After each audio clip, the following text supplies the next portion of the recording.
The Democrats had control of this building, the White House, for 4 years, and they didn't do a dang thing. Thank you, Karoline. There's been a lot of discussion about the Epstein files and President's comments yesterday calling it a hoax.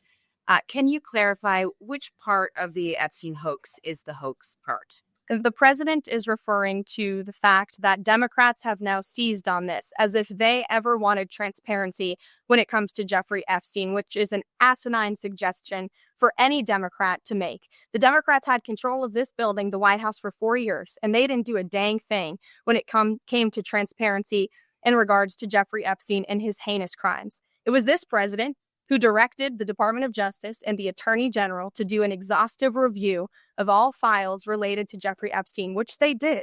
The Attorney General and the FBI, led by Pam Bondi, Dan Bongino, Kash Patel, these are great patriots, some of the most trusted voices in the Republican Party movement. It's part of the reason the president appointed them to these high law enforcement positions. And they spent many months going through all of the files related to Jeffrey Epstein, and they concluded what they found in that memo, which they drafted and they released. And so the president has been transparent. He has followed through on his promises to the American people, but he doesn't like to see Democrats and the mainstream media covering this like it's the biggest story that the American people care about. The president has been working so hard this week. On Tuesday, he went to Pennsylvania, where he secured $90 billion in investments for the Commonwealth, for the people of that state. After that, he came back to the Oval Office at 8 p.m. He went in there to whip votes to get the Genius Act signed into law. And because of his efforts, that bill is now going to be signed and passed. The following day, yesterday, he meets with a foreign leader, the King of Bahrain, to secure more investments into this country. And then yesterday afternoon, the president is in the east room of the White House mourning with parents who have lost their children because of fentanyl, signing a bipartisan piece of legislation. And not a single cable network in this country took that event live and covered that event like they should.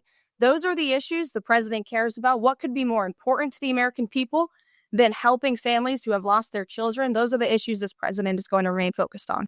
He wants to move on from the story, but you do have some prominent figures, including the Senate Majority Leader, the House Speaker, voicing support for the files to come out.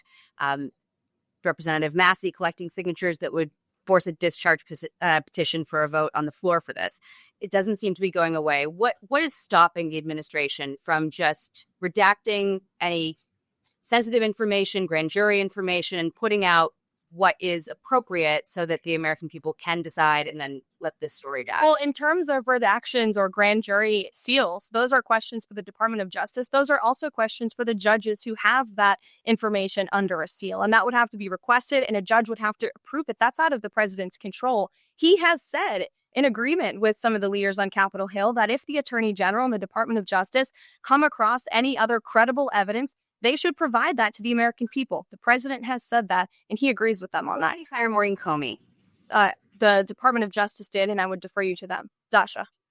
Has the White House been directly in touch with some of the MAGA influencers that are still not satisfied with the administration's handling? And has the message to them been similar to what the president has said, which is sort of either let this go or we don't need your support? Look, the president and this team are always in contact with the president's supporters, with voices of many kinds on both sides of the aisle. I think that's part of the reason this president is a great president, because he's willing to listen and hear other people's perspectives. But ultimately, he has led this country, not just over the past 6 months, to historic success, but also through his first 4 years as president. And as the leader and the creator of the MAGA movement, he has led through these perilous times for our country based on instinct and in the best interest of the country. And as I always say, the American people should trust in President Trump.